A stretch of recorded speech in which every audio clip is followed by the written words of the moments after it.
শুধু দর্শক আমন্ত্রণ জানাচ্ছি চ্যানেল সংলাপ অনুষ্ঠানে। ছাত্র জনতার দুর্বল আন্দোলনে 2024-এর 5 আগস্ট ফ্যাসিবাদের পতন হয়, পদত্যাগ করে দেশ ছাড়তে বাধ্য হন শেখ হাসিনা। তবে জুলাই অভ্যুত্থানের 1 বছরের মাথায় ফ্যাসিবাদ পতনে কার অবদান বেশি, কাদের নেতৃত্বে আন্দোলন বেগবান হয়েছে, তাই নিয়ে চলছে বাকযুদ্ধ। কারা না হলে আন্দোলন সফল হতো না, এসব বিষয় নিয়েও চলছে কথা চালাচালি। তাছাড়া 5 আগস্টের সেই দিনে জাতীয় সরকার গঠন নিয়ে রাজনৈতিক দলগুলোর মধ্যেও চলছে পাল্টাপাল্টি বক্তব্য। কি হলে ভালো হতো, কি হলে ভালো হতো না, এইসব নিয়ে চলছে রাজনৈতিক দলগুলোর মধ্যে নানা হিসেব নিকেশ। বিশ্লেষকরা বলছেন, রাজনৈতিক দলের পরিচয়ে জুলাই আন্দোলন হলে সেই আন্দোলন এত গতি পেত না, বরং সাধারণ শিক্ষার্থীদের নেতৃত্বের আন্দোলনে সকল রাজনৈতিক দলের কর্মীদের স্বতঃস্ফূর্ত অংশগ্রহণ ছিল। পাশাপাশি সাধারণ জনতা ওই আন্দোলনে সম্পৃক্ত হওয়ায় ফ্যাসিবাদ পতন সম্ভব হয়েছে। দর্শক, আমরা এই জুলাই যোদ্ধাদের মধ্যে 1 বছর পরে এসে কেন এই ধরনের বাকযুদ্ধ চলছে বা বিভক্তি চলছে, সেই বিষয় নিয়ে আমরা আলোচনা করব আজকের আলোচনা অনুষ্ঠানে। আমাদের সাথে আলোচনা করবার জন্য স্টুডিওতে উপস্থিত আছেন doctor Asaduzzaman Ripon, vice chairman BNP. Ripon ভাই, আপনাকে অসংখ্য ধন্যবাদ সময় দেওয়ার জন্য। আছেন Mujibur Rahman Manju, chairman AB party. Manju ভাই, আপনাকেও অসংখ্য ধন্যবাদ সময় দেওয়ার জন্য। দর্শক, পুরো অনুষ্ঠান জুড়ে আপনাদের সাথে আছি আমি জয়নুল আবেদিন। একটু আসাদুজ্জামান রিপন ভাইয়ের কাছে একটু যেতে চাই। রিপন ভাই, আপনি নিশ্চয়ই শুক্রবারে একটি শাহবাগের আন্দোলন দেখেছেন। সেখানে আমরা দেখলাম আসল যোদ্ধা, আসল জুলাই যোদ্ধা, নকল জুলাই যোদ্ধা দেখলাম। যদিও স্বাধীনতা 53 বছর পরে আমরা দেখেছি মুক্তিযোদ্ধা, ভুয়া মুক্তিযোদ্ধা, এইসবগুলো 53 বছর পরে আমরা এগুলো দেখেছি। 1 বছরের মাথায় জুলাই আসল নকল যোদ্ধা কেন বের হলো? ধন্যবাদ আপনাকে। আমি আসলে বিষয়টাকে খুব অস্বাভাবিক দেখি না। যারা আমরা পৃথিবীর বিভিন্ন দেশে গণঅভ্যুত্থান দেখেছি বা আপনার একেবারেই গণসংগ্রাম, যুদ্ধর মধ্য দিয়ে নতুন নতুন দেশ স্বাধীন হতে দেখেছি, যে সমস্ত যুদ্ধের মধ্যে মানে আই এম টকিং অ্যাবাউট গণযুদ্ধ। এইসব গণযুদ্ধে এই দেশে দেশে আপনার নানা শ্রেণী, নানা শক্তি তারা অংশগ্রহণ করে। আপনি যদি একেবারেই আমাদের এশিয়ান একটা দেশ কম্বোডিয়ার কথা যদি আপনি মনে করেন, পলপটের কথা আপনার নিশ্চয়ই মনে আছে, হুনসেনের কথা মনে আছে। আপনি দেখবেন কম্বোডিয়ার যখন হলো কি বলে আপনার মানে তারা লড়াই, যখন তারা বামপন্থার রাষ্ট্র ব্যবস্থা যখন তারা প্রতিষ্ঠা করলো, ওটার পরে কিন্তু তাদের অনেকদিন অভ্যন্তরীণ লড়াই ছিল, এবং এই অভ্যন্তরীণ লড়াই তাদের অনেক বড় ধরনের শক্তি ক্ষয়ের ঘটনাও সেই জায়গাগুলোতে ঘটেছে। অর্থাৎ সরকারের নিয়ন্ত্রণ নেওয়া, এই ধরনের ঘটনা বিভিন্ন সময় থাকে। আমাদের দেশের সরকারের নিয়ন্ত্রণের ঘটনাটা এখনও মানে আসেনি, বা সেটাও ভিন্ন বিষয়। আর 24-এর গণঅভ্যুত্থানটা তো আসলে আপনার কোনো গণযুদ্ধের কোনো ব্যাপার ছিল না। তো এটা স্বাভাবিক যে আপনার মানে এই যে 24-এর গণঅভ্যুত্থানে কার ভূমিকা গৌণ ছিল, কার ভূমিকা মুখ্য ছিল, এই আলোচনাগুলো স্বাভাবিকভাবেই যারা ওই তৎকালীন আন্দোলনের শক্তিরা যখন নিজেদের একটা রাজনৈতিক শক্তি হিসেবে প্রকাশ ঘটাতে চান, তাদের ক্রেডিবিলিটি স্টাবলিশ করার জন্য তাদের অনেককে এই ধরনের কথা বলতে হয়। বিষয়টা অনাকাঙ্ক্ষিত বটে, বাট অপ্রত্যাশিত না। আমি দুটো শব্দ খুবই মানে আপনার সিনোনিয়াম ব্যবহার করেছি। অনাকাঙ্ক্ষিত নয়, কিন্তু প্রত্যাশিত নয়। তো কারণটা হচ্ছে যে আপনার প্রত্যাশিত কেন মনে হচ্ছে, মানে এটা দায়িত্ব কাকে দিবেন? না, আমি যেটা বলছি এটা হচ্ছে অভিজ্ঞতার ঘাটতি। আজকে এই কথাগুলোর মধ্য দিয়ে, এই কথা চালাচালি বলেন বা বাদ বিবাদের কথা বলেন, পাল্টা কথার মধ্য দিয়ে আমি তো এটা তো বলতে চাই, ধরুন এখন আমি 60 ঊর্ধ্ব মানুষ একটি, আমার কাছে কি আপনি আগের মতো 8 মাইল 10 মাইল হেঁটে একটানা, একসময় তো আমি ইউনিভার্সিটি থেকে মিছিল শুরু করতাম, স্লোগান দিতে দিতে নয়াবাজার, আমাদের দলের বিএনপির মহানগর অফিসটা ছিল ওখানে, নয়াবাজার দিয়ে শেষ করতাম। আবার দেখা গেল যে নয়াবাজারের গুলিস্তানে মিটিং শেষ হয়ে গেছে, স্লোগান তুলতে দিয়ে ইউনিভার্সিটি হল পর্যন্ত চলে আসছি। এখন যদি আমাকে বলেন যে ভাই আপনি গুলিস্তান থেকে স্লোগান একটানা দিতে দিতে আপনি মানে শাহবাগ পর্যন্ত আসেন ভাই, it is very difficult for me, এটা আমার জন্য উপযুক্ত সময় না। বাট আমার আরেক ধরনের অংশগ্রহণ থাকবে, আমার অভিজ্ঞতার অংশগ্রহণ থাকবে, আমার নেতৃত্বের অংশগ্রহণ থাকবে, সিদ্ধান্তদের অংশগ্রহণ থাকবে, মানে ওদেরকে আশান্বিত করার অংশগ্রহণ থাকবে, গাইড করার অংশগ্রহণ। আমি কি ছোট করে দিতে পারি রিপন ভাই, আন্দোলনে যারা নেতৃত্ব দিয়েছেন তাদের অভিজ্ঞতার স্বল্পতার কথা বলছেন? না, আমি এই কথাটা বলতে চাই যে সেটা হচ্ছে যে আপনার আন্দোলনটা তো থাকবে যুবকরাই, ছাত্রই তো থাকবে। আমার পার্টির মহাসচিবের মির্জা ফখরুল ইসলাম আলমগীরের আমি একটা বক্তব্য তুলে ধরতে চাই। উনি বিভিন্ন সময় বলেছেন, দলের সভাগুলোতে বলেছেন, জনসভাতেও বলেছেন যে যতদিন পর্যন্ত আন্দোলনে ছাত্র যুবকরা খুব শক্তভাবে সক্রিয়ভাবে অংশগ্রহণ না করবে ততক্ষণ পর্যন্ত এই ফ্যাসিবাদকে ক্ষমতা থেকে নামানোটা কঠিন হয়ে যাবে। আপনি যদি 69 দেখেন, 62 দেখেন, 52 দেখেন, মানে 52 ভাষা আন্দোলন যদি বলেন, 62 শিক্ষা কমিশন বিরোধী আন্দোলনটা যদি দেখেন পাকিস্তান আমলে, 69 গণঅভ্যুত্থান দেখেন, এরপরে আপনার 70 দশকে 80 দশকে যতগুলো আন্দোলন হচ্ছে ছাত্রই তো করেছে। এটা তো তাদেরই দায়িত্ব মূলত। তো সেখানে এটা এই মহান কাজটা তারা করবে না, নিশ্চয়ই তারা করবে। কিন্তু একটা জিনিস মনে রাখবেন, আমি যদি আবার ছাত্রদের মধ্যেও কিন্তু মুখ্য গৌণের ব্যাপার চলে আসছে। আমি সেদিন দেখলাম আপনার সাংবাদিক জুলকার নায়েক শায়ের একটা স্টেটমেন্ট, মানে ফেসবুকে পোস্ট দেখলাম। তারপর আপনার সাদিক কায়েম নাকি সাদিক কায়েম নাহিদ ইসলামের পোস্টে ছিল, পোস্টের মধ্যে অনেক ধরনের বিতর্ক এসেছে। তো সেখানে আমি একটু কয়েক সেকেন্ডে শেষ করে দেবো। সেখানেও প্রশ্ন উঠেছে যে আপনার 20শে জুলাইয়ের পরে যারা এখন আন্দোলনের নিজেদেরকে মহানায়ক এবং অন্যদেরকে যারা কি বলে মানে ভিলেন না ভাবলেও মানে গণ স্তরে দেখতে চান, তাদের ভূমিকা নিয়েও আবার প্রশ্ন আসছে যে 20শে জুলাইয়ের পরে তাদের ভূমিকা কি ছিল। আমার কথা হচ্ছে এগুলো খুবই অনাকাঙ্ক্ষিত, হ্যাঁ, এগুলো খুবই মানে মানে কি বল অপ্রাসঙ্গিক আলোচনা। এগুলো তুললে হয় কি, এগুলো তুললে আন্দোলনের যে শক্তি, যারা না শক্তিও, সে শক্তির নিজেদের শক্তি ক্ষয় করছেন। ধন্যবাদ। আমি আমার কাছে আসবো, আমি একটু মঞ্জু ভাইয়ের কাছে যে মঞ্জু ভাই, আপনি রিপন ভাই সে স্ট্যাটাসের কথাই বলছেন। এসিবির আহ্বায়ক নাহিদ ইসলাম তারেক ফেসবুকে বলেছেন, ইসলামী ছাত্র শিবিরের কেন্দ্রীয় নেতা মোহাম্মদ আবু সাদিক কায়েমের সমালোচনা করে লিখেছেন, তিনি লিখেছেন, শিবির নেতা সাদিক কায়েম সম্প্রতি একটা টক শোতে বলেছেন ছাত্র শক্তির গঠন প্রক্রিয়ায় শিবির যুক্ত ছিল, শিবিরের ইনস্ট্রাকশনে আমরা কাজ করতাম, এটা মিথ্যাচার। 5 আগস্টের পর থেকে সাদিক কায়েম নিজেকে বৈষম্য বিরোধী ছাত্র আন্দোলনের সমন্বয়ক হিসেবে পরিচয় দিচ্ছিলেন। আমার প্রশ্ন হলো, তার এই বক্তব্য, সাদিক কায়েমের যে অংশগ্রহণ, আমরা তো আপনি আন্দোলনে, আপনি তো আন্দোলনের একজন অংশীদার, আপনি কি দেখেছেন আসলে সাদিক কায়েম বা যদি নাহিদ ইসলামের যে বক্তব্যকে যদি ধরেন, এই বক্তব্যের সাথে সাদিক কায়েমের নিয়ে যে বক্তব্য, এই বক্তব্যটাকে আপনি কিভাবে বিশ্লেষণ করবেন? ধন্যবাদ জানাল রিপন ভাই এবং দর্শককে শুভেচ্ছা। দেখেন, একটা গণ অভ্যুত্থানে তো নানা জনের নানা ধরনের অংশগ্রহণ থাকে। সাদিক কায়েমের ব্যাপারে সে যেটা বলেছে যে ছাত্র শক্তি গঠনের প্রক্রিয়ায় তাদের অংশগ্রহণ ছিল না, এটাই তো স্বাভাবিক। কারণ সাদিক কায়েম তো নিজে একটা ছাত্র সংগঠন করেন, উনি আর একটা ছাত্র সংগঠন গঠন প্রক্রিয়ার সাথে সম্পৃক্ত হবেন কেন? যদি হন, এটা তো তার ছাত্র সংগঠনের সদস্যপদই বাতিল হয়ে যাওয়ার কথা। কারণ আমরা সাধারণত, রিপন ভাই যদি নিজে একটা দল করেন, উনি যদি একটা দল গঠনের সাথে সম্পৃক্ত থাকেন, ওনার দলের সদস্যপদ তো আমার মনে হয় থাকার কথা। একটা তো যদি বি টিম বানাইতে চাই, হ্যাঁ, তারপরও আমি বলছি এই টিম যদি আপনি বানাইতে চান তো গোপন কথা, সেটা তো পাবলিকলি আপনি ক্লেম করতে পারবেন না। যখনই আপনি ক্লেম করবেন তখনই তো আপনি সাংগঠনিক শৃঙ্খলা বিধানের ব্যত্যয় ঘটিয়েছেন। সুতরাং আমি মনে করি এটা নাহিদ ইসলামের এই দাবিটা ঠিকই আছে। এখন সাদিক কায়েম বলুক যে সে ছাত্র শক্তি গঠনের প্রক্রিয়া সে যুক্ত ছিল কিনা, যদি যুক্ত থাকে তাহলে তো সে ছাত্র শিবিরের মানে নীতি ভঙ্গ করেছে, নাম্বার 1। নাম্বার 2 হচ্ছে ছাত্র শক্তি যখন এই আন্দোলনে যুক্ত হয়েছে তখন কিন্তু ওরা ছাত্র শক্তিকে পরে এসে বিলুপ্ত করে দিয়েছে, তখন তারা বৈষম্য বিরোধী ছাত্র আন্দোলনে সম্পৃক্ত হয়ে গেছে। আমাদেরও যারা এই বৈষম্য বিরোধী আন্দোলনে যুক্ত ছিল, আমরা কিন্তু তাদেরকে আমাদের পার্টি থেকে রিলিজ করে দিয়েছি, ওরা গিয়ে বৈষম্য বিরুদ্ধে জয়েন করেছে। শুধুমাত্র ব্যতিক্রম দেখা গেছে ছাত্র শিবিরের বন্ধুদেরকে, ভাইদেরকে, যারা আবার ছাত্র শিবিরে ফিরে গেছে। হ্যাঁ, যারা কমিটিতে ছিল, বা ধরে নিলাম আমি সাদিক কায়েম কমিটিতে ছিল, তো কমিটিতে তো তার 2টা কমিটিতে একসাথে থাকতে পারে না। সে হয়তো ছাত্র শিবিরের কমিটিতে থাকবে, না হয় সে বৈষম্য বিরোধীদের কমিটিতে থাকবে। কমিটিতে যখন কেউ যুক্ত হবে তখন তাকে অন্য একটা জায়গা থেকে তাকে রিলিজ হতে হবে, এটা স্বাভাবিক নিয়ম হওয়ার কথা।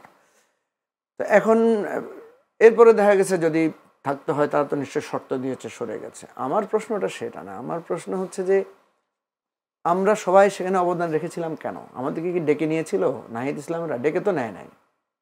বিএনপির কাছে কি আবেদন করেছিল যে আমাদেরকে সমর্থন দেন? বরং আমরা যেটা দেখেছি, ওদের মুড ছিল যে আপনারা রাজনৈতিক দলগুলো আমাদের সাথে বেশি সম্পৃক্ত হতে যায় না, কারণ আপনারা হইলেই আমাদের উপরে রিপ্রেশনটা বাড়বে, আমাদের একটা রাজনৈতিক অভিযোগ দিবে। যার কারণে বিএনপি শুরু থেকেই কিন্তু কৌশলগত অবস্থান নিয়েছে। বিএনপি বলেছে আমরা তাদেরকে নীতিগতভাবে সমর্থন করি, কিন্তু এটা ছাত্রদেরই আন্দোলন। আমরা আমাদের দলের ব্যানার থেকে আমরা তাদেরকে সাপোর্ট দিয়েছি, তাদেরকে সমর্থন জানিয়েছি, কিন্তু আমরা কখনো তাদের মিছিলে গিয়ে অংশগ্রহণ করি নাই। আমরা আমাদের আলাদা জায়গায় ছিলাম। আমাদের মধ্য থেকে যারা তাদের সাথে মিছিলে গিয়েছে, তাদের সাথে সম্পৃক্ত হয়েছে, তাদেরকে কিন্তু আমরা সেপারেট করে দিয়েছি যে ঠিক আছে, তুমি যেহেতু ছাত্র, তুমি যেহেতু ওই আন্দোলনের সাথে থাকো সেটা। এবং এই সংগঠনের লোক এসে কেউ যদি ক্লেম করে যে আমি ওই সংগঠনের প্রতিষ্ঠাতা বা ওই সংগঠনের, তাহলে তো তাকে ওই সংগঠনে যাইতে হবে। তুমি যেটা প্রতিষ্ঠা করছো ওটার সাথে তোমার থাকা উচিত। অবদানের জায়গা থেকে আমরা কেউ যদি এটার ওনারশিপ নিতে যাই তাহলে তো এটা গ্রহণযোগ্য হবে না। এখন ধরেন আমি একটা উদাহরণ দিই আপনাকে। যখন হল ভ্যাকেন্ট হয়ে গিয়েছিল, ঢাকা বিশ্ববিদ্যালয় বন্ধ করে দিয়েছে, তখন ওরা আমাদেরকে ফোন করেছে। আমাদের কাছে কেন ফোন করেছে? কারণ পার্সোনালি ওদের ধারণা যে আমি ইউনিভার্সিটি লাইফে অনেকগুলো হল ভ্যাকেন্ট ফেস করেছি। যেমন রিপন ভাইকে জিজ্ঞেস করেন, ওনার কিন্তু হল ভ্যাকেন্টের অভিজ্ঞতা আছে প্রচুর। এই জেনারেশনে তো হল ভ্যাকেন্টের অভিজ্ঞতা নাই। তো আমাকে যখন জিজ্ঞেস করেছে যে ভাইয়া আমরা এখন কি করব, আমি বলেছি তোমরা হল ছেড়ে দাও। তোরা আমার কথা শুনে একটু বিরক্ত হলো বা একটু অপছন্দ করলো যে না, আমরা তো হলে থাকতে চাই, আমরা তো হলে থাকবো, জীবন দিয়ে হলেও থাকবো। তো আমি ওদেরকে বলেছি দেখো, আমাদের হল ভ্যাকেন্টের একটা অভিজ্ঞতা তোমাদেরকে বলি। সেটা হচ্ছে হল যখন ভ্যাকেন্ট করে দেয় তখন সাধারণ ছাত্রছাত্রীদের গার্ডিয়ানরা হল গেটে চলে আসে, বিশেষ করে ছাত্রীদের। এই আন্দোলনের মূল সেফগার্ড কিন্তু ছাত্রীরা। ছাত্রীদের একেবারে 100% গার্ডিয়ান চলে আসে মেয়েকে নিয়ে যাওয়ার জন্য। যখন গার্ডিয়ান এসে দাঁড়ায় তখন ছাত্রছাত্রীরা চলে যায়। ফলে হয় কি, সাধারণ ছাত্রছাত্রীরা চলে যায়, আন্দোলনকামীরা সংখ্যালঘু হয়ে যায় তখন হলে, এবং রাতের বেলায় ওই হলে ক্র্যাকডাউন হয়। আমি ওদেরকে সিরিয়াসলি বলেছি যে খবরদার, তোমরা আমাদের কথা ধরো, কোনো যুক্তি তর্কে যাও না, ধরে নাও যে আমাদের অভিজ্ঞতা থেকে বলতেছি, তোমরা দ্রুত হল ভ্যাকেন্ট করার প্ল্যান করো, তোমরা যেখান দিয়ে সেফ এক্সিট পাবো ওখান থেকে হল ছেড়ে দাও, তোমাদের জন্য থাকা টাকার ব্যবস্থা বিভিন্নভাবে হয়ে যাবে। আচ্ছা, এই একই পরামর্শ তো রিপন ভাইও দিতে পারে ওদেরকে, একই পরামর্শ আরো 10 জনও দিতে পারে। কারণ আমি যদি বলি যে আমি দিয়েছিলাম পরামর্শ, আমার পরামর্শ ওরা হল ভ্যাকেন্ট করেছে, ওরা তো আরো 10 জনের সাথে কথা বলেছে নিশ্চয়ই, এককভাবে কারো কথায় তো ওরা প্রলুব্ধ হয় নাই, বা ওদের তো নানা ধরনের কনসালটেশন প্রসেসে ছিল। আমি তো শুধু আমারটা জানি, আমি তো জানি না সে রিপন ভাইয়ের সাথে কথা বলছে কিনা, আমি তো জানি না সে আমানুল্লাহ আমানের সাথে কথা বলেছে কিনা, আমি তো জানি না সে অন্য আরো নেতাদের সাথে কথা বলেছে কিনা, বা শহীদুদ্দিন এনির সাথে কথা বলেছে কিনা, বা নুরুল হক নূরের সাথে কথা বলেছে কিনা। প্রশ্ন হলো যে আমরা আমাদের যার জায়গা থেকে যে কন্ট্রিবিউট করেছি, আমরা মনে করছি শুধু আমিই কন্ট্রিবিউট করেছি, ঠিক না? এখন ধরেন প্রোগ্রাম ডিক্লেয়ার করেছে কে? ডিক্লেয়ার তো সাদিক কায়েম করে নাই, করেছে তো নাহিদ ইসলাম। প্রোগ্রাম তো রিপন ভাই করে নাই, করেছে তো নাহিদ ইসলাম। তারা তো এটাও দাবি করেছে, তারা 9 দফা দাবি তারা সিলেক্ট করে দিয়েছে। কোথাও বলছি করেছে কে? নাহিদ ইসলামই তো করেছে। তো নাহিদ ইসলাম কার থেকে, আপনি এখন নাহিদ ইসলাম কিভাবে করলো, জবাবটা আপনি কার থেকে নেবেন? নাহিদ ইসলাম থেকে নেবেন না আমার থেকে নেবেন? অবশ্যই 9 দফা তো আমার কাছেও পাঠিয়েছে, আমিও কারেকশন করে দিয়েছি। কারণ আমি যদি বলি যে 9 দফায় আমি মূল ছিলাম, আমার কাছে তো প্রমাণ আছে, দেখাইতে পারবো। এরকম প্রমাণ তো আরো 20 জন দেখাইতে পারবে। সেই জন্য আমার কথা হচ্ছে এই ধরনের গণ অভ্যুত্থান, গণ আন্দোলনে, ঠিক আছে? দেখেন আজকে আমাকে একজনে বলল যে ছাত্রদল আলাদা হয়ে গেছে, ছাত্র শিবির আলাদা হয়ে গেছে, এখন তো এনসিপি একটা অল্প সংখ্যা বা তারা অত বৃহৎ নাই, যেটা গত মানে 3রা অগাস্টে হয়েছিল। সেটা অস্বাভাবিক না।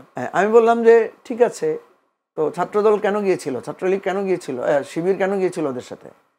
নিশ্চয়ই তাদের একটা প্রয়োজনে বা একটা বৃহত্তর প্রয়োজন। ছাত্রদল ছাত্র শিবির তো একসাথে হয়ে কোনো আন্দোলন করে নাই। আমরা তো আন্দোলনের সময় বহুবার চেয়েছিলাম যে ছাত্র ঐক্য গঠন হোক, 2 দল মিলে একটা ঐক্য হোক, তখন তো তারা করে নাই। তারা এত শক্তিশালী দুটো সংগঠন, তারা তো একটা সর্বদলীয় ছাত্র ঐক্য করে সরকার প্রদান করাইতে পারে নাই। ওদের আহ্বানে গিয়ে তো সবাই একসাথে হয়েছেন। তো এখন হাসিনাকে তো ওরা ফেলে দিতে পেরেছে। এখন যার যার আন্দোলনে যার যার সংগঠন, ওরা যে অল্প সময়ে এতটুকু সংগঠন বিস্তার করতে পেরেছে, এটাও বা কম কি? এটা তো অনেক বড় ব্যাপার। ওদের এখানে আসছে কোত্থেকে? ছাত্রদল যদি তার সব নিয়ে যায়, ছাত্র শিবির যদি তার সব নিয়ে যায়, যে ওদের নিশ্চয়ই এতটুকু শক্তি তো ওদের আছে, নাহলে এরা এগুলো আসলো কোত্থেকে? সেই জন্য কথা হচ্ছে, আমি রিপন ভাইয়ের সাথে একমত, এটা একদম আননেসেসারি। বরং আমি মনে করি জুলাই যোদ্ধা শব্দটাই উঠে দেওয়া উচিত।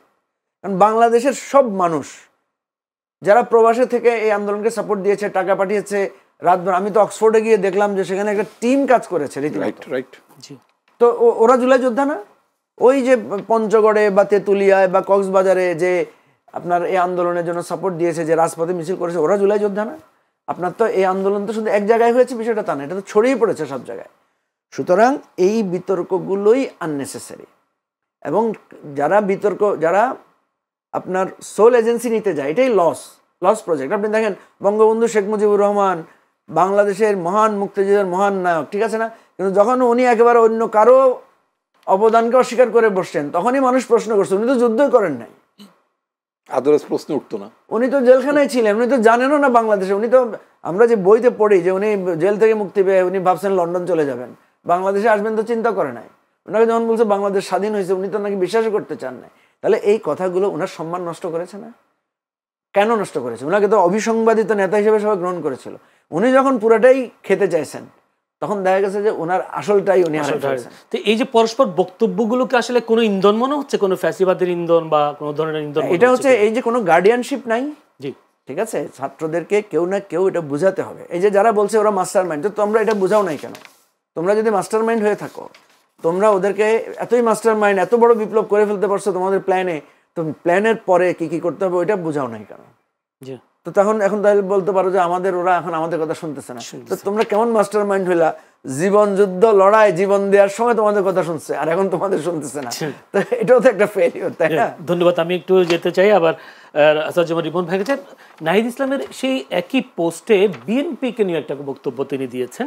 সেই বক্তব্যটা ছিল বিএনপি মহাসচিব মির্জা ফখরুল সম্প্রতি একটা সাক্ষাৎকারে বলেছেন, জাতীয় সরকারের কোনো প্রস্তাবনা ছাত্রদের পক্ষ থেকে তাদের দেওয়া হয় নাই, তারা অন্য মাধ্যমে প্রস্তাবনা পেয়েছিল।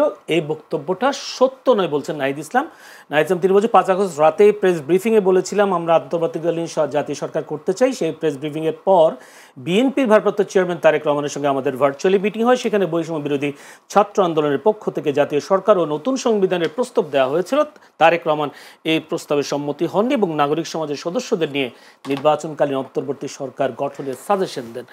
আমার প্রশ্ন হলো, সেদিন জাতীয় সরকার গঠন হলে দেশের আজকের এই অবস্থা হতো নাকি আর উন্নত হতো? ধন্যবাদ।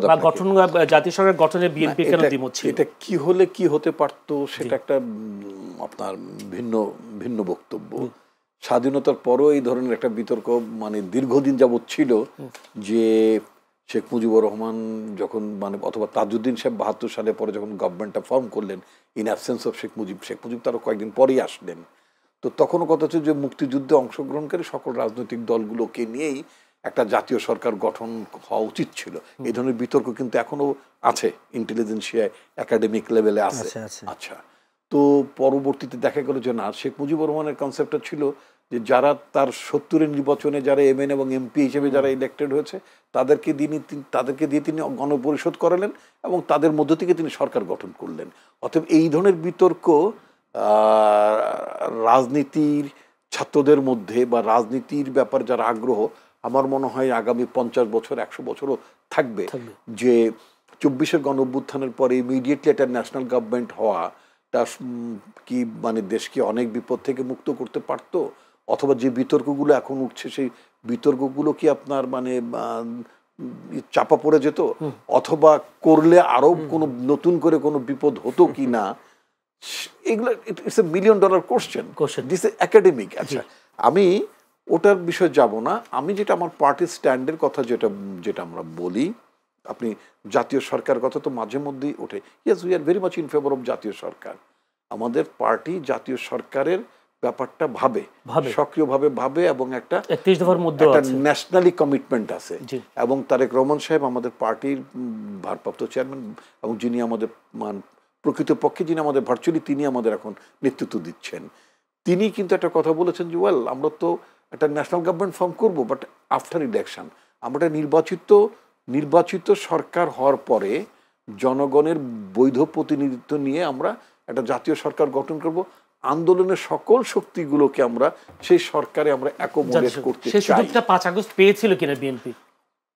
দুটো বিষয়, একটা হচ্ছে আপনি অনির্বাচিত অবস্থায় আপনি একটা অভ্যুত্থান উত্তর বিপ্লব, আমি এটাকে এখনো বিপ্লব মনে করি না, অভ্যুত্থানের পরে সাধারণত অভ্যুত্থানে অংশগ্রহণকারী রাজনৈতিক দলগুলো পরবর্তীতে কোনো জাতীয় সরকার গঠনে তারা যায় না।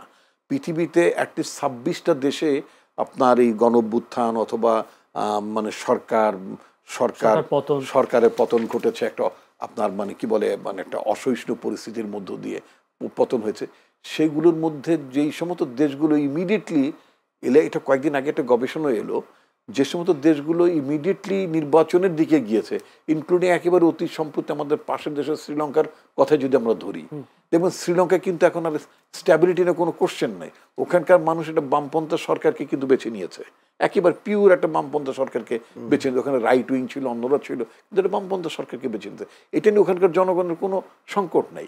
পাকিস্তান আমল দেখেন 69 গণঅভ্যুত্থানের পরে অনেকের ধারণা 69 গণঅভ্যুত্থান কি আপনার মানে পুরো পাকিস্তান, তৎকালীন পুরো পাকিস্তানের ছাত্ররাই কি আইয়ুব খানকে হটিয়ে দিল? না, পাকিস্তানও আনরেস্ট ছিল, ওখানেও মানে জুলফিকার আলী ভুট্টো ওখানেও মানে আইয়ুব খানের গদিকে রীতিমতো মানে কনসার্টেড আন্দোলন ছিল, একটা প্রদেশের আন্দোলন তো হতে পারে। এক্স্যাক্টলি, সেই কারণে আইয়ুব খানের পতন হয়েছিল 69-এ, যেটা আমরা আমাদের দেশের মানুষ আমরা 69 গণঅভ্যুত্থান বলতে পছন্দ করি। ইনফ্যাক্ট ইট ওয়াজ গণঅভ্যুত্থান। 70-এ কিন্তু আপনার নির্বাচন হলো এবং একটা মিলিটারি মানে রুলার ইয়াহিয়া খান তার অধীনে নির্বাচন হলো, এবং বিএনপির এক সময়ের চেয়ারম্যান এবং এক সময় বাংলাদেশের প্রেসিডেন্ট জাস্টিস আব্দুল সাত্তার, তিনি ছিলেন ওই 70 নির্বাচনের চিফ ইলেকশন কমিশনার। আচ্ছা আচ্ছা আচ্ছা, এক্স্যাক্টলি, উনি চিফ ইলেকশন কমিশনার ছিলেন। তো ওনার নেতৃত্বাধীন ইলেকশন কমিশন পাকিস্তানে, তারা কিন্তু একটা ফেয়ার ইলেকশন করেন এবং যেই ইলেকশনে Awami League absolutely brute majority পেল, কিন্তু নির্বাচিত কর্তৃপক্ষের কাছে ক্ষমতা না ছাড়ার কারণে, অর্থাৎ জনগণের রায়কে ম্যান্ডেটকে আপনি কাটানোর কারণে একটা মুক্তিযুদ্ধ হয়ে গেল, দেশ পেলাম ইত্যাদি। এটা অফকোর্স তার ইতিহাস। আমি যে কথাটি বলতে চাই, বিএনপি চাই নির্বাচনের মাধ্যমে একটা জাতীয় সরকার হোক, এখনো বিএনপি তাই মনে করে। আমি আরেকটা পয়েন্ট আমি একটু কথা বলতে চাই, যেটা বিরতির পরে আমরা কথা বলি। আমরা বিরতির সময় দর্শক ছোট্ট একটা বিরতিতে যাচ্ছি, আমাদের সঙ্গে থাকবেন।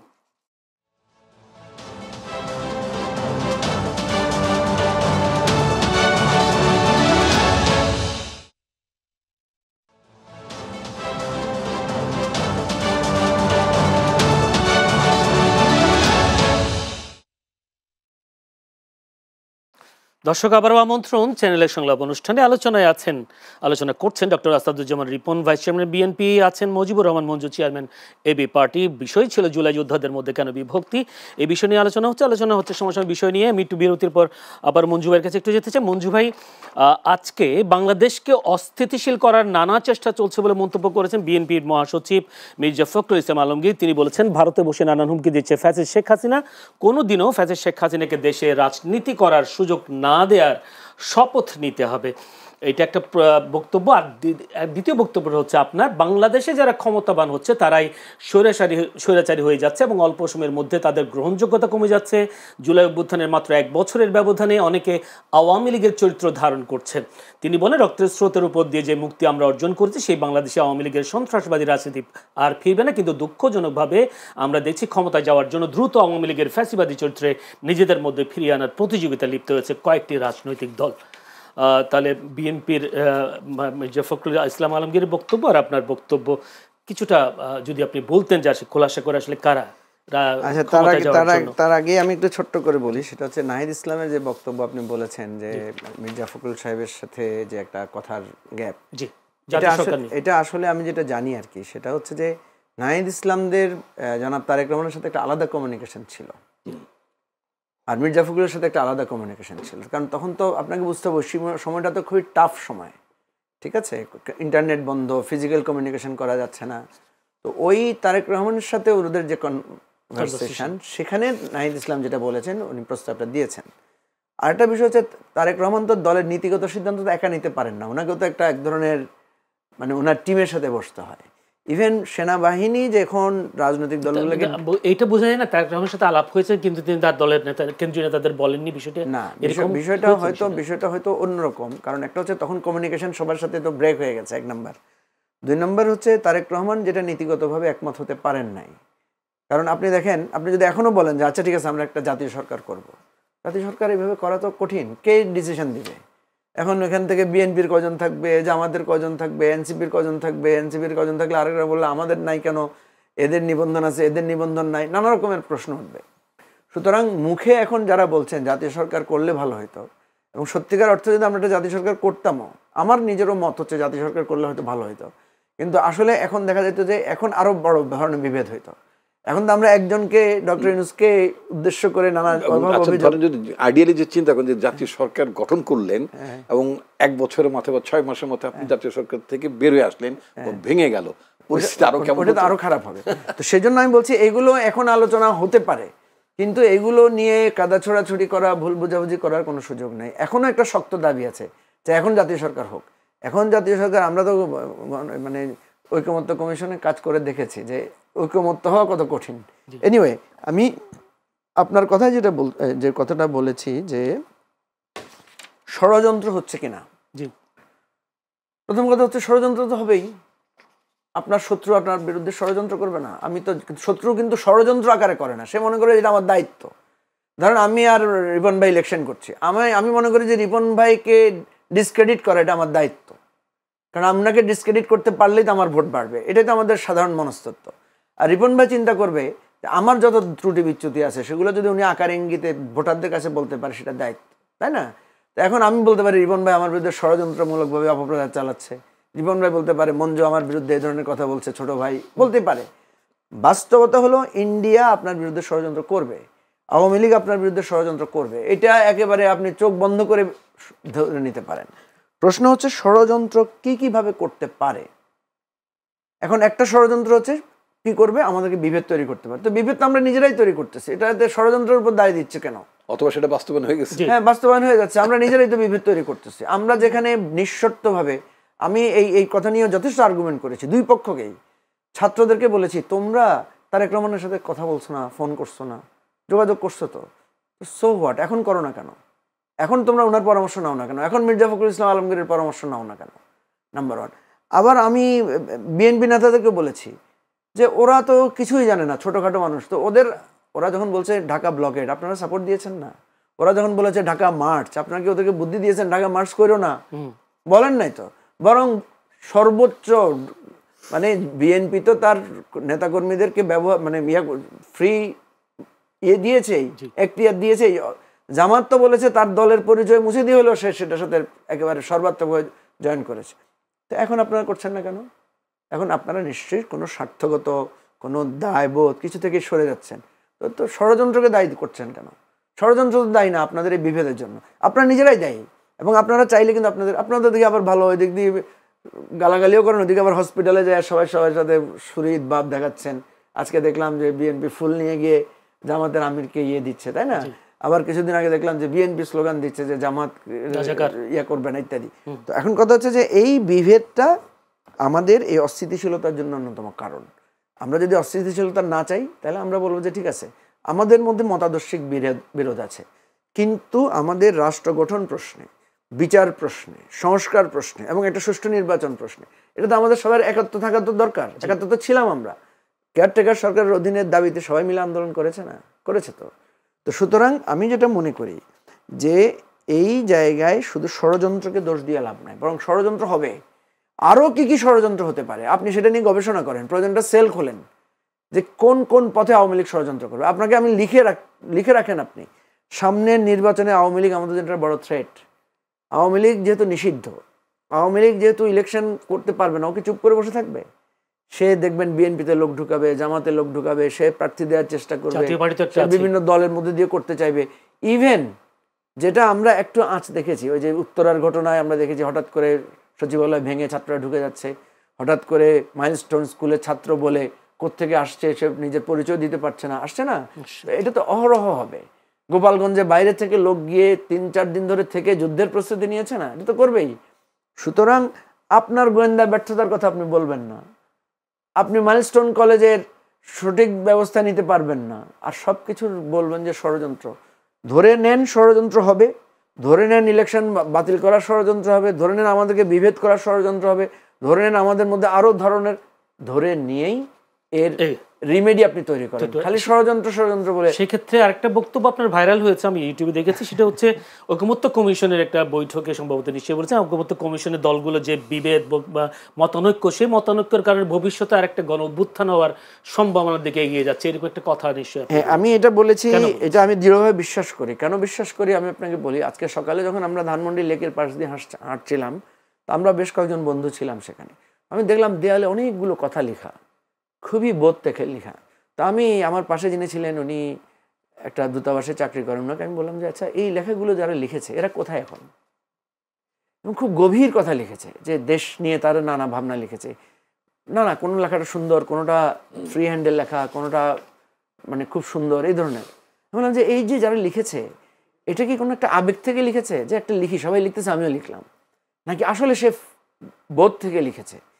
এই ছেলেটা যখন এই পাশ দিয়ে বা মেয়েটা যখন এখান দিয়ে হেঁটে যাওয়ার সময় বলবে যে এটা আমার লেখা, তো অন্যরা তো জিজ্ঞেস করবে তো এটা তো নাই বাস্তবে, এটা তো তুমি পাও নাই, তাহলে তুমি কি করবা?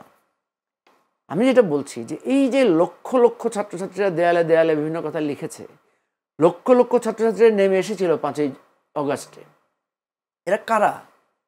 ছবি দেখেন, সাধারণ মানুষ, ঠিক না? কৃষক, শ্রমিক, মেহনতি জনতা। তাহলে সে চিন্তা করবে কি, আমিও তো জুলাই যোদ্ধা, আমার তো কোনো খবর নাই, ওরা যুদ্ধ করতেছে, ওরা আমাদের মুক্তিযুদ্ধের সময় কি হয়েছে? যারা প্রকৃত মুক্তিযোদ্ধা ওরা তো অনেকে অভিমান করে মুক্তিযোদ্ধা পরিচয়ও দেয় নাই, ঠিক না? আপনি এখনো খুঁজলে দেখবেন বহু প্রকৃত মুক্তিযোদ্ধা তার লিস্টে নাম নেয়, অথচ হাজার হাজার ভুয়া মুক্তিযোদ্ধা আছে। আমি যেটা বলছি, যখন ওরা বুঝবে যে আমরা যে অভ্যুত্থানটা করেছিলাম, আমরা যে লড়াইটা করেছিলাম স্বপ্নের জন্য, কারণে তখন তারা হয়তো আবার বেরিয়ে আসতে পারে এবং কেউ না কেউ আবার তাদেরকে জাগিয়েও তুলতে পারে। সেই জায়গাটা আমি বলছি যে আমরা যদি জুলাইয়ের এই অভ্যুত্থানটা, প্রত্যাশাটাকে পূরণ না করি, আবার যদি দেখা যায় পুরনো দিকে রাষ্ট্র হাঁটছে, তাহলে আরেকটা গণ অভ্যুত্থান ওরাই করবে যাদের স্বপ্নভঙ্গ হয়েছে। ধন্যবাদ, উত্তর পেয়েছি। আমি একটু আসাদুজ্জামান রিপন ভাইয়ের কাছে। আসাদুজ্জামান ভাই, নাহিদ আরেকটা বক্তব্য দিয়েছেন ওখানে, সেটা হচ্ছে 7 আগস্ট ভোরে বিএনপি মহাসচিবের বাসায় গিয়ে তারা উপদেষ্টা পরিষদ নিয়ে আলোচনা করেন। উপদেষ্টা পরিষদ শপথ নেওয়ার আগ মুহূর্তেও তারেক রহমানের সঙ্গে সম্ভাব্য সদস্যদের নিয়ে পর্যালোচনা হয়। আমি কি বলতে পারি যে উপদেষ্টা পরিষদ সবগুলো বিএনপির সমর্থিত বা বিএনপির পরামর্শ হয়েছে, যদি নাহিদের বক্তব্যটা যদি সত্য ধরে? আচ্ছা, উনি তো বলছেন পর্যালোচনা, হয়তো তারা অনেকের নাম প্রস্তাব করেছে। আমি যেটা বলতে চাই কি, আসলে দেখেন, আমার এক সময় ধারণা হতো, মানে আমি খুব অন রেকর্ড বলি, কারণ আমি বেশ কয়েকটা টিভি চ্যানেলে আমি বলেছি যে আমি খুব নিশ্চিত ছিলাম। অনেক যারা এখন নেতৃত্ব দেওয়ার দাবি করছেন, অনেকে বলতেন যে মানে শেখ হাসিনা এভাবে পড়ে যাবে, এইভাবে এটা আমরা জানতাম না, বুঝতাম না, এরকম তারা অনেকে দেখবেন। এই দায়িত্ব আপনি নাহিদ ইসলামদের সাথে যারা আশেপাশে, তারা এই ধরনের তাদের অনেকেরই বক্তব্য আছে। তো আমি তো একটা বয়স্ক মানুষ, আমাদের তো ছাত্র রাজনীতির অভিজ্ঞতা আছে। আমি অ্যাটলিস্ট শেখ হাসিনার পতনের কয়েক মাস আগে থেকেই খুব ক্যাটেগরিক্যালি লাইভ প্রোগ্রামে বলতাম অনিবার্যভাবে শেখ হাসিনা পতন হচ্ছে। এবং আমি 30শে মে শেখ হাসিনা পতনের জুন, জুলাই, নাকি 30শে মে, জুন, জুলাই, আগস্ট, অ্যাটলিস্ট 2 মাস 5 দিন আগে, 2 মাস 5 দিন আগে হবিগঞ্জে আমাদের দলীয় একটি সভাতে আমি ক্যাটেগরিক্যালি বললাম যে এই সরকার অনিবার্যভাবে কলাপস করবে এবং কলাপস করার দিকে এগুচ্ছে। আমি বলছি, এবং সেটি আমার সেই রেকর্ডের বক্তব্যটি এখনো মানে আমার ফেসবুকের ওয়ালে আছে। আচ্ছা, আমি নিশ্চিত ছিলাম শেখ হাসিনা পতন ঘটবে, এতে কোনো সন্দেহ নাই, এবং তাকে প্রচন্ড হিউমিলিয়েশন ফেস করি তাকে যেতে হবে, এটাও সত্য। এখন কথা হচ্ছে কি যে আপনার আজকে আমাদের একটা পার্টিতে আজকে অত্যন্ত একটা গুরুত্বপূর্ণ দিনও বটে, 3 তারিখ। এই দিন কিন্তু বাংলাদেশে শেখ হাসিনার বিরুদ্ধে একটা 1 দফার আন্দোলনের টার্ন নিল। আমার দলের নেতা তারেক রহমান একটা ভাষণ আজকে আমরা শুনালাম, যেটা উনি তখন তো ওনার ভাষণ প্রচারও তো আওয়ামী লীগ সরকার আমলে করতো না, কিন্তু ইউটিউবে, সোশ্যাল মিডিয়াতেও আমরা ওনার বক্তব্যগুলো আমরা প্রচার করতাম। সেখানে 3 তারিখে ওনার একটা ভাষণ আছে, যে ভাষণের খুব মর্ম কথা ছিল যে 1 দফা 1 দাবি, শেখ হাসিনার মানে দফা একটাই, দাবি একটাই, শেখ হাসিনার পদত্যাগ, তার বিদায়। তো এই যে ডিটারমিনেশন, এটা তো আমাদের ছিল। আচ্ছা, এখন আপনি বলবেন উপদেষ্টাদের ব্যাপারে যে কথাটি বলতে চাচ্ছিলাম, যে আমার অভিজ্ঞতা যেটা মনে হয়েছিল, এবং এই জায়গাটা আমার একটা প্রেডিকশনে ভুল আছে বা ভাবনায় ভুল আছে আমার, সেটা আমার ধারণা ছিল যে হাসিনার যে একটা পতন ঘটবে, তার সরকারের পতন ঘটবে, এই জন্য যারা আমরা রাজনৈতিক শক্তি আমাদের মধ্যে সম্ভাব্য পরবর্তীতে, কারণ আমরা তো নিজেরা ক্ষমতা যাব না, অন্তর্বর্তীকালীন সরকারে কাদের যাওয়া উচিত এরকম একটা রেকমেন্ডেশন পলিটিক্যাল পার্টির তরফ থেকে আসাটা অস্বাভাবিক ছিল না, বরং থাকাটি স্বাভাবিক। বাট নেচার অর কম্পোজিশন, আমি যদি শব্দটা কম্পোজিশন বলে, এটি বলতে সবচেয়ে ভালো, composition of the advisory council of professor Mohammad Yunus, এটা দেখে আমি খুবই হতাশ। এটা একেবারেই প্ল্যান না, ক্যালকুলেটেড না। আমাকে একটু দেন, প্ল্যান্ডও না, ক্যালকুলেটেডও না। তাহলে অথর্ব অনেক অযোগ্য লোকজন এই উপদেশে পরিষদ ঢুকতো না। সাংবাদিক নুরুল কবিরের সাথে একটা ইন্টারভিউতে প্রফেসর ইউনূস সাহেব বলেছেন যে মানে হঠাৎ করে খুব তাড়াহুড়োর মধ্যে করতে হয়েছে, মানে even he had no idea about the formation. উনি বলেছেন যে উনি অনেককে উনি জানেনও না, উনি রাইট। ফলে এটা যে খুব মানে এই যে আপনি মানে তারেক রহমানের সাথে উপদেষ্টা পরিষদ আলোচনা হয়েছে, এটা যদি হতো তাহলে আমি মনে করি যে অনেক রিফাইন্ড এবং অনেক যোগ্য। তবে মির্জা ফখরুল ইসলাম আলমগীর সাহেবের বাসায় ওরা গিয়েছিল, ওখানে আলোচনা হয়েছে, এটা উনি নিজেও বলেছেন, ভালো লোকজন। আচ্ছা, একটা প্রশ্ন করি রিপন ভাই, আজকে এনসিপি গণতান্ত্রিক প্রক্রিয়ায় একটি দল ছাড়া অন্য কেউ যদি ভোট নিতে আসে তাহলে তারা সেখানে সমস্যা সৃষ্টি করবে, সেই পরিস্থিতির দিকে যাচ্ছে ইলেকশন কমিশন, সেই পরিস্থিতির সৃষ্টির পায় তারা করছে। গত 15 বছর মানুষ ভোট দিতে পারে না, আর এখন কেউ যদি ভোট নিতে যায় সেই প্রক্রিয়া তারা বাধাগ্রস্ত করছে। নির্বাচন কমিশনের কার্যক্রমে মনে হচ্ছে সংস্থাটি মেরুদণ্ডহীন। বিগত বেশ কয়েকটি নির্বাচনে ভোট ডাকাতির সাথে জড়িত ইসি কর্মকর্তারা এখনো কমিশনে বহাল থাকায় শঙ্কা জানিয়েছেন এনসিপি।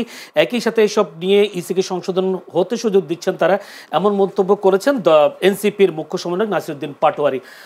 তিনি বারবার বলছে একটি দল ছাড়া অন্য কেউ যদি ভোট নিতে আসে তাহলে তারা সেখানে সমস্যা সৃষ্টি করবে, সেই পরিস্থিতির দিকে নিয়ে যাচ্ছি এই নির্বাচন। আমি তার কথাটা বুঝিনি, কোন দলটা আমি বুঝিনি, একটি দল ছাড়া মানে আমি একটি দল ছাড়া আমারও জানার ইচ্ছা হচ্ছে, নামটা বলে নাই কোন দল, আপনি কি মনে করেন আসলে কোন দলের কথা? আমিও তো বলতে একটি দল। আমি একটু পার্টিসিপেট করি, সেটা হচ্ছে এইসি নিয়োগ দিয়েছে কে? এইসি নিয়োগ দিয়েছে এই সরকার। এই সরকারে তো আপনার এনসিপির একটা সিরিয়াস ইনফ্লুয়েন্স আছে। না ইনফ্লুয়েন্স না, আমি আপনাকে খুব দায়িত্ব নিয়ে বলছি। ইচ অ্যান্ড এভরি মিনিস্ট্রিতে তাদের লোক ছিল। এখন হয়তো দু একটা মন্ত্রণ থেকে মোটামুটি বিদায় করেছে। অফকোর্স তাদের ছেলেরা প্রতিটি জায়গায় তাদের অবস্থান ছিল। পরবর্তীতে ব্যাপক কামানোর অভিযোগ আসার, কামানো বুঝেন তো, 2 নম্বরই কামানো 2 অর্থে ব্যবহৃত হয়। আপনি টাকা কামানোর কথাই বলছি, আর না ওইটি কামানো, ওইটা আর বদনাম কামানো, দুটি হয় আর কি। তো এগুলো করার কারণে এখন কিছু কিছু জায়গা থেকে তারা যখন ব্যাপক সমালোচিত হচ্ছে, নিজেরা কিছু জায়গায় সরে গিয়েছে, অথবা যারা এখন সরকারি কর্মকর্তা ওদেরকে সরিয়ে দিয়েছে। এখন আপনি একটা খেয়াল করেন, শেখ হাসিনা যখন 400 কোটি টাকা তার পিয়ন মালিক হয়ে গেছে, এটা গর্বের সাথে বললো। কোন উপদেষ্টা মানে সচিবেরই তো বোধহয় স্থানীয় সরকারের উপদেষ্টা, তার এপিএস 100 কোটি টাকার মালিক, অমুকে 100 কোটি টাকার মালিক, একটা পাগড়িওয়ালা সমন্বয়ক ছিল, তার বিরুদ্ধে মানে অভিযোগ কয়েকদিন আগে যে সমস্ত হচ্ছে, এগুলো কি না? আমার বক্তব্য শোনেন, মানুষকে এগুলো অ্যাকসেপ্ট করে? হাসিনার পিয়নকে যেমন অ্যাকসেপ্ট করে নাই, এনসিপির পিয়নদেরকেও কি অ্যাকসেপ্ট করছে না? এটা তাদেরকে মাথায় রাখতে হবে। রাজনীতিটা অত্যন্ত কঠিন। এই কামানো পাবলিক যখন দেখে যে তোমার পিয়ন টাকা কামায়, আবার এখন এনসিপির পিয়নরা টাকা কামাচ্ছে, তো এটা তো প্রশ্নটা তুলেছে তারা ইলেকশন কমিশন নিয়ে। আমার বক্তব্য হচ্ছে, আমি যেটা এখানে যোগ করতে চাই সেটা হচ্ছে যে ইলেকশন কমিশন নিয়োগ দিয়েছে প্রফেসর ইউনূস, সরকারি নিয়োগ দিয়েছে। তো ইলেকশন কমিশন নিয়োগের আগে তো সবার পরামর্শ নেওয়া হয়েছিল, তাই না? একটা সার্চ কমিটি ছিল, প্রপারলি গিয়েছে। তো এখন কথা হচ্ছে যে এই ইলেকশন কমিশন যদি কোনো বিশেষ দলের পক্ষে ভূমিকা রাখে, হ্যাঁ, এটা অভিযোগ আসতেই পারে, তাহলে সেটা ডিটেইল প্রুফ সহ নিয়ে, সেটা একটা ইলেকশন কমিশন একটা স্বাধীন সংস্থা। সবচেয়ে বড় কথা যেই দলটি অভিযোগ করছে সে তার নির্বাচনের মানে কি বলে দলীয় নিবন্ধন পর যে কন্ডিশনস, 200 লোকের কি জন আছে না, এক একটা উপজেলা এইগুলো পূরণ করতে যাদের এত বেগ পেতে হয়, তো সুতরাং কথা তো একটু কথার বেগটা তো একটু কমাতে হবে। আচ্ছা, ছোট্ট করে আমি একটু মঞ্জু ভাইয়ের কাছে ছোট্ট একটা প্রশ্ন নিয়ে শেষ করতে চাই, অনুষ্ঠান আমার কাছে সময় নেই। অন্তর্বর্তী সরকারকে নানাভাবে বাধা দেওয়ার রাষ্ট্রের যে কাঙ্ক্ষিত আমূল পরিবর্তন সেটি সম্ভব হয়নি বলে মন্তব্য করেছেন স্থানীয় সরকার, পল্লী উন্নয়ন, সমবায় মন্ত্রণালয়ের উপদেষ্টা আসিফ মাহমুদ সজীব ভুঁইয়া। তিনি কারো নাম উল্লেখ না করে বলেন, সরাসরি সেই 1/11 মতো কর্তৃত্ব প্রতিষ্ঠা করতে না পারলেও নানাভাবে চাপ প্রয়োগ করে এবং বিভিন্ন রাজনৈতিক অরাজনৈতিক শক্তির সঙ্গে এক ধরনের বোঝাপড়ার মাধ্যমে এই সরকারকে একটা অথরিটেরিয়ান বা এই ধরনের কর্তৃত্ব দেওয়ার সরকার হিসেবে গড়ে উঠতে বাধা দেওয়া হয়েছে। অনেক ক্ষেত্রে তারা সফল হয়েছে। আসিফ মাহমুদরা এখন বলছেন যে আসলে তাদেরকে সামনের দিকে এগোতে বা সরকারকে সামনের দিকে কাজ করতে বাধা দেওয়ার একটা অভিযোগ তুলছেন? এরকম কথা আমরা বিভিন্ন ভাবে শুনতে পেরেছি, যে তদবির করা, বিভিন্ন ইস্যু যাওয়া। যেমন আমি দেখেছি যে প্রধান উপদেষ্টার সাথে যখন আমাদের রাজনৈতিক দলগুলোর মিটিং হয়, সেখানে কোনো রাজনৈতিক নেতা নানা তদবির, ইশারা ইঙ্গিতে নানা, উনি কোথায় গিয়েছেন, মন্ত্রী দেখা করে নাই, ওনার কি কথা ছিল শুনে, এই ধরনের কথা বলে।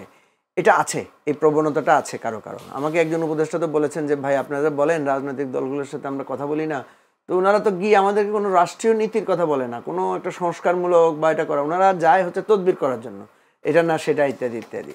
তো এখন ব্যাপার দাঁড়াচ্ছে দুইটা, সেটা হচ্ছে আপনি যদি অভিযোগ করেন, আপনি তো সরকার, ধরেন বিচার কার কাছে চাইবো আমরা যদি পুলিশকে বলি, পুলিশের কাছে তো বিচার চাই। পুলিশ যদি বলে যে এখানে চুরি ডাকাতি বেড়ে গেছে, হ্যাঁ, বা একটা অংশ এখানে চুরি করছে, তো পুলিশকে তো আমরা জিজ্ঞেস করবো যে কোন অংশটা চুরি করছে। তাহলে সরকার যখন বলে যে একটা বিশেষ পক্ষের বাধায় তারা করতে পারছেন, তা সরকারকে তো সেই বিশেষ পক্ষের নাম বলতে হবে, 1 নম্বর। 2 নম্বর হচ্ছে এই বিশেষ পক্ষের বিরুদ্ধে ব্যবস্থা কে নিবে। আপনি তাহলে বলেন জনগণকে যে ঘেরাও করেন, ধরেন এবি পার্টির বিরুদ্ধে একটা অভিযোগ আসলো যে এবি পার্টি আমাদেরকে কাজে বাধা দিচ্ছে, তাহলে এখন বিচার কি হবে? আপনি থানায় কেস করবেন, না হয় এবি পার্টিকে বিরুদ্ধে কোর্টে আদালতে, নাহলে জনগণকে বলবেন যে এবি পার্টি অফিস ঘেরাও করো, তারা আমাদেরকে বাধা দিচ্ছে, কিছু তো একটা বলবেন। আপনি যখন অভিযোগ করবেন, স্বাভাবিকভাবে জনগণ প্রশ্ন করবে যে অভিযোগের কার বিরুদ্ধে, তাহলে এই অভিযোগের বিরুদ্ধে আপনি ব্যবস্থা নিচ্ছেন না কেন? ধন্যবাদ। ঠিক আছে, তার কথার সত্যটা হয়তো সামনের দিকে হয়তো আমরা পাবো। সামনের দিকে দর্শক, আমাদের হাতে একেবারে সময় শেষ। আজকের মতো আমরা শেষ করতে চাই চ্যানেলের সংলাপ অনুষ্ঠান। যেহেতু আলোচনায় 2 জন ছিলেন, doctor Asaduzzaman Ripon, vice chairman BNP, ছিলেন মুজিবুর রহমান মঞ্জু, চেয়ারম্যান এবি পার্টি, 2জনকেই আজকের অনুষ্ঠান পক্ষ থেকে প্রাণঢালা অভিনন্দন, শুভেচ্ছা। দর্শক, আপনারাও আমাদের সাথে থাকবার জন্য আপনাদেরকে প্রাণঢালা অভিনন্দন, শুভেচ্ছা জানিয়ে আজকের মতো শেষ করছি চ্যানেলের সংলাপ অনুষ্ঠান।